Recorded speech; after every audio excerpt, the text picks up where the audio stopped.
안녕하십니까. 세상 읽어주는 남자 이사훈입니다. 오늘 이 시간은 노무현 정부와 문재인 정부를 비교 분석해보는 시간을 갖겠습니다. 두 대통령을 비교 분석하는 건데요. 틀린 점과 다른 점을 한번 정리해봤는데, 정리하면서 느낀 점은 닮아 보이는 두 사람도 한꺼풀만 벗고 보면 다른 점이 아주 많이 보인다는 점입니다. 결론은 문재인 대통령과 노무현 대통령은 달라도 너무 다르다는 점입니다. 일단 한번 외교부터 분석해 보겠습니다. 외교 노선은 두 대통령이 비슷했습니다. 노무현은 동북아 균형자론을 주창했죠. 핵심은 따질 것은 따지고 협력할 것은 협력하면서 주권 국가로서 당연한 권한과 책임을 다하겠다는 것이 동북아 균형자론이었습니다. 이런 노선을 내놓게 된 이유는 배경은 당시 대륙 세력과 해양 세력이 맞부딪히고 있는 곳이 한반도 상황인데요. 이런 이 극단의 세력이 맞부딪히는 한반도에서 평화의 항구적인 정착을 위해서는 다자안보 공동체가 필요하다는 것이 핵심이었습니다.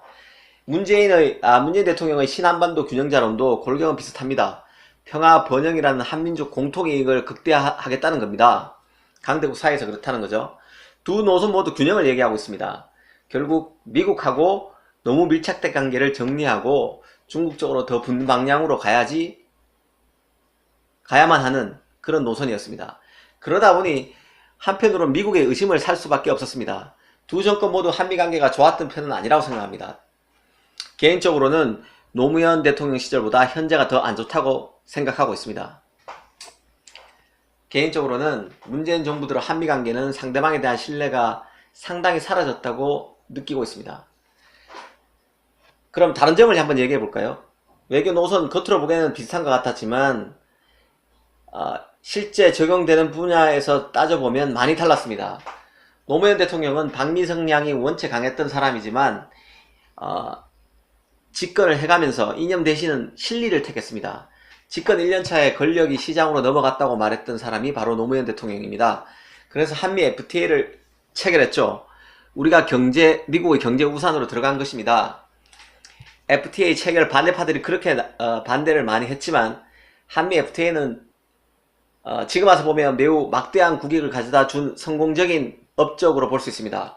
무역수지 차원에서도 그렇고 미국과의 동맹 차원에도 그렇습니다. 노무현 대통령은 국익을 위해서 미국이 요청했던 이라크 파병도 했습니다. 지금 그렇게 많이 반대하는 사람들의 말이 많은 없애야 된다고까지 얘기하는 제주 해군기지도 바로 노무현 대통령 때 만들었습니다. 임기 막판에 상당수가 우려했던 북한 평양 방문을 통해서 NLL을 무력화시켰다는 비판도 받지만 노무현 대통령 재임 시절에 국방이 무너졌다는 얘기는 거의 나오지 않았습니다. 그럼 문재인 대통령 한번 살펴볼까요? 문재인 대통령은 실리 대신 이념을 선택했다는 평가를 받고 있습니다. 반미를 안 한다고 하지만 사실은 그 정권 내각이나 아니면 평소 미국과의 관계, 그 다음에 외교가에서 나오는 얘기들을 들어보면 반미를 안 한다고 확실하게 말하기가 쉽지 않습니다. 그 결과 해리스 주한미대사는 최근에 기자들 앞에서 굿 이너프 딜은 처음 듣는 얘기며 한국과 중요한 정보는 공유도 하지 않는다는 식으로 얘기하기도 했죠. 또 북한과 너무 밀착하면서 안보 해체를 수수방관하는 것 아니냐 하는 비판까지 받고 있습니다. 그럼 두 대통령의 또 다른 공통점을 한번 살펴보겠습니다. 노무현 대통령도 그랬고 문재인 대통령도 그렇고 삼성과 굉장히 밀착되어 있습니다. 하지만 그 내용을 보면 조금 더 다른데요. 노무현 대통령 때는 삼성공화국이란 말이 나왔었습니다. 노무현 대통령은 삼성전자 사장 출신 진대재 씨를 정보통신장관으로 임명했었고 삼성경제연구소 출신의 이현호 씨를 국정원 최고 정보 책임자에 올렸습니다. 그래서 삼성과의 관계가 굉장히 좋았던 편입니다. 그래서 자기 지지 세력들한테 정경유착의 문제가 대두된다, 재벌 개혁은 하지 않느냐 하는 비판을 받을 정도였습니다. 사실 과거나 지금이나 기업은 시장에서 잘 하면 됩니다. 유한할 수밖에 없는 특정 정권과 가까워봤자 나중에 뒤탈이 날 가능성이 높은데요. 재계가 명심해야 될 부분입니다. 정권도 괜스레 기업을 건드려서는 안 될 것입니다. 문재인 대통령은 삼성과 결탁돼 있지만 관계가 너무 안 좋습니다. 정권 탄생부터 박근혜 최순실 국정농단 사태의 매개로서 삼성이 관여돼 있었고, 정권 출범 후에는 그 삼성을 잘 활용하고 있다는 그런 의구심을 사고 있습니다. 몇 가지 예를 들어볼까요? 노조 와해 사건으로만 압수수색을 11번 했습니다. 그 다음에 삼성물산과 제일모직 합병 무효 소송 하루 전에는 삼성물산을 압수수색하기도 했습니다. 이재용 삼성전자 부회장이 지난해 2월 2심에서 석방되면서 자신의 지지층 여론이 나빠질 기미가 보이자 3일 뒤에는 곧바로 다스 관련 소송 대납 의혹을 이유로 삼성전자를 압수수색하기도 했습니다. 그래서 혹자는 경제가 나빠지면 삼성을 찾고 여론이 나빠지면 삼성을 압수수색하는 정권이 바로 문재인 정부라는 얘기를 하는 사람도 있습니다. 경제가 나빠지면 삼성을 찾았다는 이유는 무슨 말인가 하면요, 지난해에는 인도 노이다 공장에 문재인 대통령이 갔었습니다. 그때 당시에 이재용 부회장을 만났었죠. 올 4월에도 하성 반도체 공장을 찾았었습니다. 그때 당시에 만나면서 했었던 이유가 정부 차원에서 비메모리 대책을 내놓게 되는데, 이 반도체 쪽이 또 삼성의 주력 분야 아닙니까? 그래서 삼성을 찾았던 겁니다. 하지만 그 삼성 방문을 놓고 재계 일각에서는 고개를 갸우뚱하는 분위기도 있었습니다. 정부가 굳이 잘하고 있는 삼성 반도체 공장을 찾아갈 필요가 있느냐?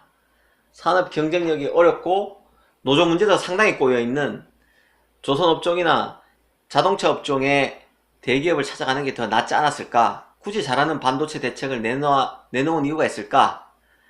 내놓을 만한 이유였을까? 정부가 나설 계제인 건가? 하는 여론이 있었다는 것을 밝힙니다. 또 다른 공통점이 또 있는데요. 노무현과 문재인 대통령 모두 정치적 아웃사이더였습니다. 노무현은 국회의원에 여러 번 떨어진 인물이었지만 대선에서는 이겼었죠. 우리나라와 같은 학벌사회에서 고졸 출신이었습니다.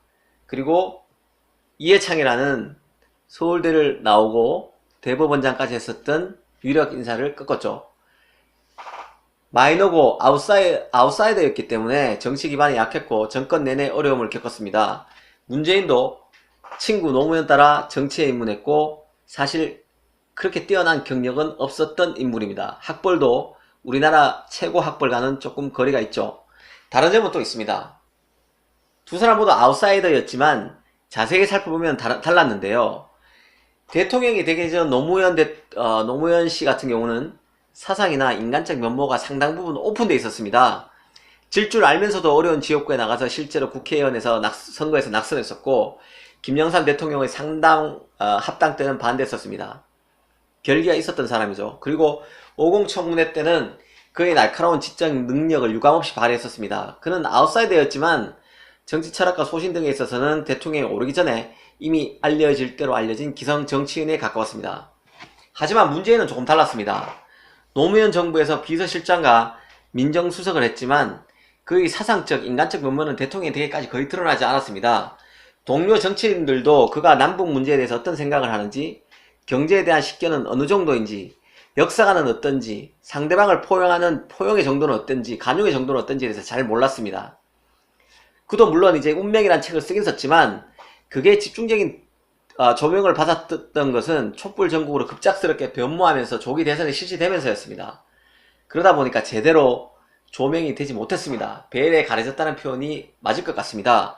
그가 대통령에 오르고 난 뒤에 의욕적으로 펼치는 정책을 보면 사실 국민 상당수는 놀라고 있습니다.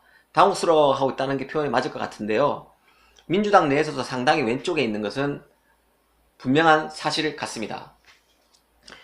오늘은 이 정도로 하고요. 다음 시간에 문재인 대통령과 노무현 대통령의 닮은 점과 다른 점을 다시 한번 2부에서 전해드리겠습니다. 감사합니다.